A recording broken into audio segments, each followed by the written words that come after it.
Congressman Omar is terrible, what she said. And I think she should either resign from Congress or she should certainly resign from the House Foreign Affairs Committee. What she said is so deep-seated in her heart that her lame apology, and that's what it was lame, and she didn't mean a word of it, was just not appropriate. I think she should resign from Congress, frankly. But at a minimum, she shouldn't be on committees, certainly that committee. Fight on the beaches, we shall fight on the landing ground.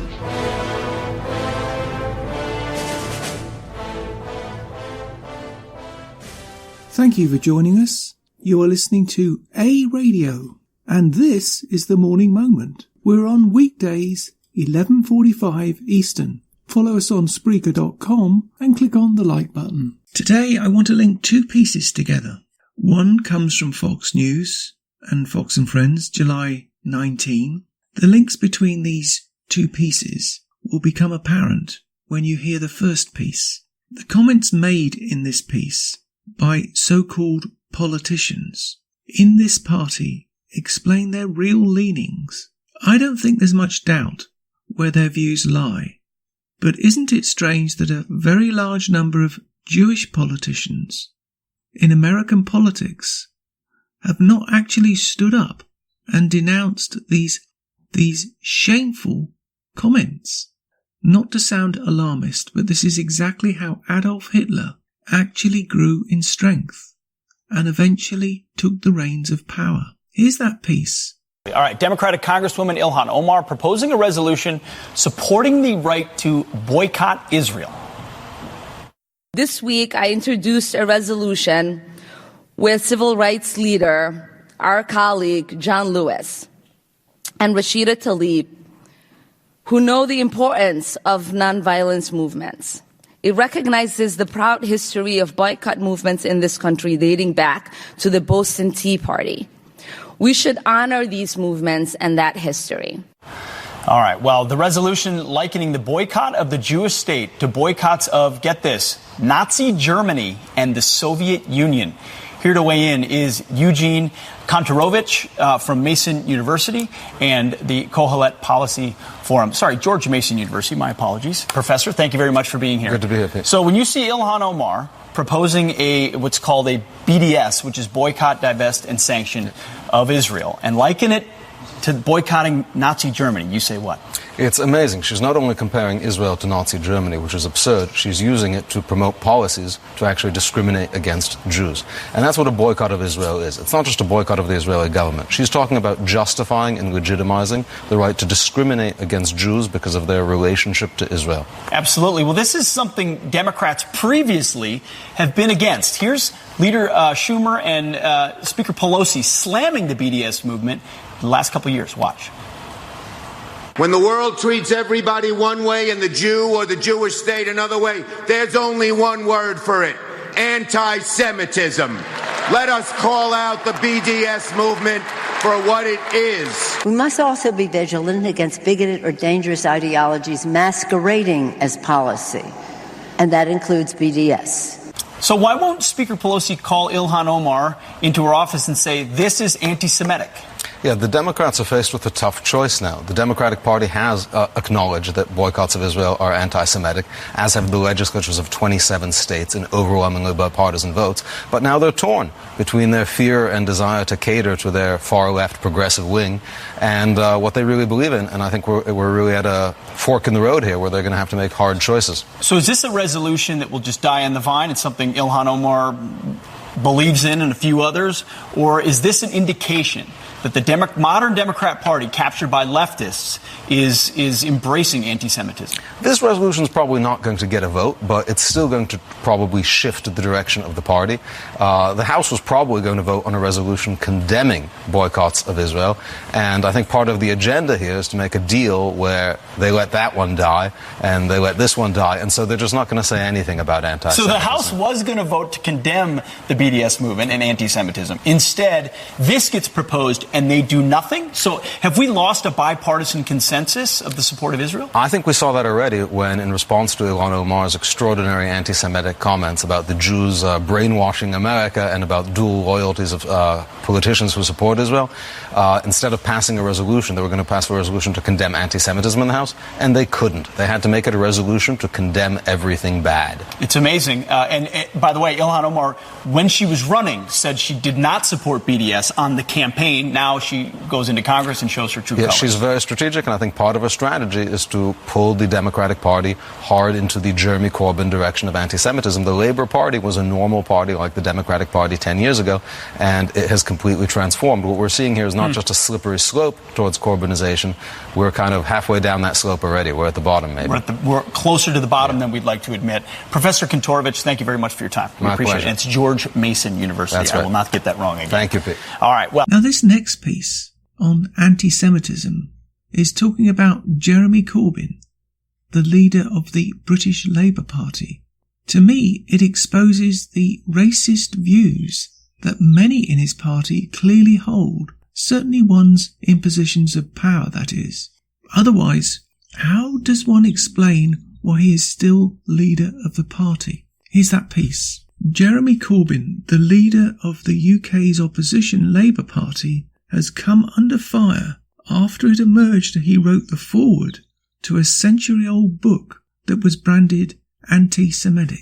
The book, the 1902 book, written by English economist and critic of imperialism John Hobson, that's John A. Hobson, claimed that Europe's financial and political institutions were controlled by men of a single and peculiar race, unquote, who were in a unique position to control the policy of nations, unquote. There is not a war, a revolution, an anarchist assassination, or any other public shock which is not gainful to these men. They are harpies who suck their gains from every new forced expenditure and every sudden disturbance of public credit, unquote. He wrote in Imperialism, a study. Hobson also referred to the Rothschilds as a wealthy Jewish family who established a banking empire in the 1700s and questioned whether a, quote, great war could be undertaken by any European state, unquote, if the family or its connections, quote, set their face against it, unquote.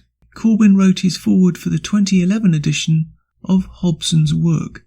He added that every great political act involving a new flow of capital, unquote, requires, quote, sanction and practical aid, unquote, of these men, whom he described as, quote, a little group of financial kings, unquote. In his foreword to a 2011 edition of the book, Corbyn, who was then the backbench Member of Parliament, described the work as a, quote, great Tom, that's T-O-M-E, unquote, and noted that Hobson's analysis of the pressures pushing for the expansion of the British Empire was, quote, brilliant and very controversial at the time, unquote. 8 years later, the Labour leader is facing sharp criticism from politicians and Jewish groups alike for his perceived endorsement of the work and its anti-Semitic statements. The Jewish Labour movement, an affiliate of the Labour Party since the 1920s, expressed shock and revelation. Jewish Labour movement said, JLM's statement on tonight's revelations about Jeremy Corbyn's foreword to an anti-Semitic book, the JLM spokesman said, quote, once again, Labour members find their leader has endorsed anti-Semitic propaganda. Quote, given how much he says he abhors anti-Jewish racism, Jeremy Corbyn must be the unluckiest anti-racist in history. Quote, but in truth, it's no accident he praised an author who peddled what we recognise today as left anti-Semitic tropes. Quote, Labour's statement goes nowhere near enough explaining, let alone apologising. Any other Labour member would have been suspended after this. He should consider his position. We will be formally submitting a complaint regarding his conduct to the Labour Party. We expect them to take the complaint seriously and deal with it in line with the party's rules and procedures. Quote, we will be asking the EHRC to include this in their investigation of the party for institutional anti-Jewish racism. Quote, this is why JLM members overwhelmingly passed a motion of no confidence in him and his leadership at the AGM a few weeks ago. A fish rots from the head, unquote. I'm going to read a series of comments that MPs have made. This is the first one. Given how much he says and abhors anti-Jewish racism, Jeremy Corbyn must be the I think we've read that. Quote, given how much he abhors anti-Jewish racism, Jeremy Corbyn must be the unluckiest anti-racist in history, unquote, a spokesman wrote in a statement posted on the organisation's Twitter account. Quote, but in truth, it's no accident that he praised an author that peddled what we would recognise today as left anti-Semitic tropes. Any other Labour member would have been suspended after this. He should consider his position. Marie Van Zyl, the President of the Board of Deputies of British Jews, has written to Corbyn expressing grave concern over the foreword, according to his statement on the board's website. She said segments of the work are pure and unequivocal racism, unquote, and noted that there can be no apology for it, unquote. The Labour Party defended Corbyn, telling CNN in a statement that the foreword praised the liberal Hobson's century-old classic study of imperialism in Africa and Asia. This is from MP Wes Streeting. My advice to any Labour MP: refuse to defend Jeremy Corbyn lauding a book containing classic anti-Semitic tropes. If he wants to defend the indefensible, he should go on the airwaves and defend himself. He has the responsibility to explain himself. Someone called Matt Forday.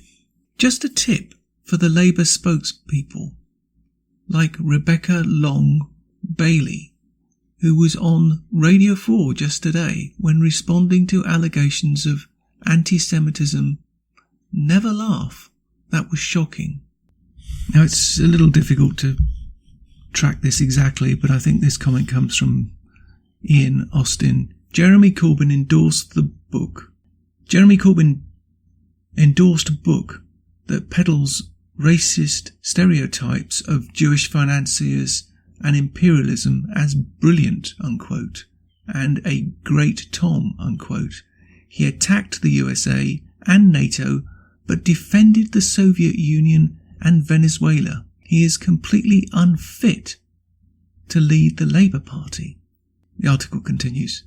He also drew condemnation for being present at a 2014 wreath-laying ceremony in Tunisia at the grave of the perpetrators of the 1972 Munich attack, in which 11 Israeli Olympians were killed by Palestinian militants.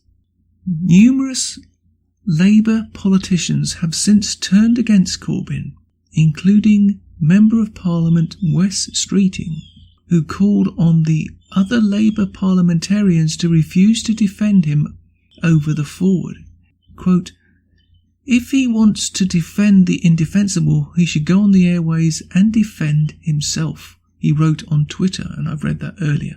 He has a responsibility to explain himself, unquote. Ian Austin, an independent MP who quit the Labour Party in part over its failure to tackle the anti-Semitism, added Corbyn was completely unfit to lead the Labour Party, unquote.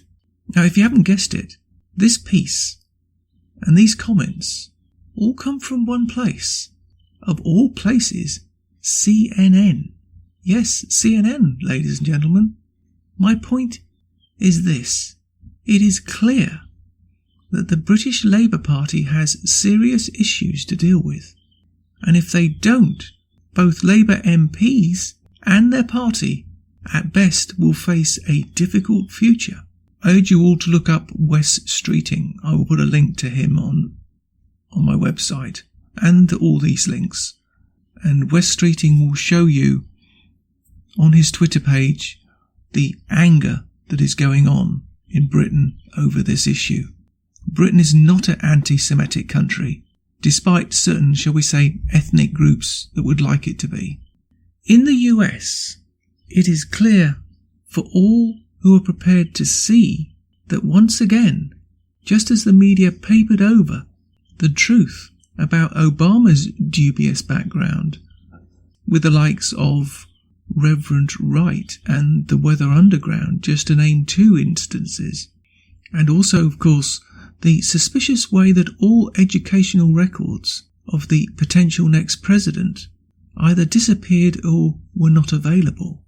In this particular instance, yet again the wagons are drawn around to protect the Democrats and the Democrat Party by the mainstream media in the United States by claiming the denouncement of all racism, rather than exposing the deep and deepening chasm of anti-Semitism that is growing in their party, clearly fostered by the far-left, anti-democratic, anti-American politicians that fester deep within that organisation. The result will inevitably lead to a circular firing squad in their individual scramble to survive the next presidential election cycle. Finally, as with the American electorate, and as will the British electorate, will have the final say on their political fate, both in the Democrat Party in the US and the Labour Party in the UK. The final decision of who is racist and who isn't racist will come at the ballot box, unless of course there's vote rigging, which of course there never is. You can find more at aradio.wordpress.com, where you can find links to us on Twitter, Facebook, Instagram, iTunes, iHeartRadio, Gab and email. We are also on Spotify. Just go to the podcast section and type Canadian Politics with a twist and you'll find us. We are continuing to reach out to you, so please pass on the links. Please click on the follow button on Spreaker.com. You can listen to all our morning moments at Spreaker.com under A Radio. That's EHRADIO, A Radio. And please click on the like button.